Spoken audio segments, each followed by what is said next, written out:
کشمیر کی قیادت نے کل اس نقشے کو پوری طرح انڈورس کیا، اور اس سے بڑھ کر جو پاکستان کی جتنی پولیٹیکل لیڈرشپ ہے ان کو بھی آج دفتر خارجہ میں اعتماد میں لیا گیا، اور انہوں نے بھی اس موقف کی، پاکستان کے موقف کی، پاکستان کی تاریخی موقف کی تائید کی ہے۔ یہ ایک اتنا بڑا قدم ہے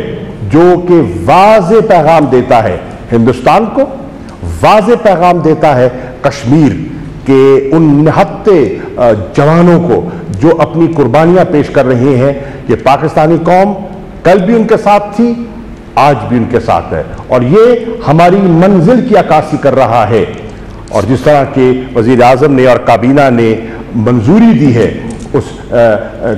شاہراہ کشمیر کو شاہراہ سری نگر کے نام سے منسوب کیا ہے، ہماری منزل سری نگر ہے، ہماری منزل وہ خواب ہے جو کہ ہمارے بزرگوں نے دیکھا، اور اس خواب کو اس نقشے میں عمران خان نے پرو دیا۔ قوم کو مبارک ہو، آج ایک تاریخی دن ہے۔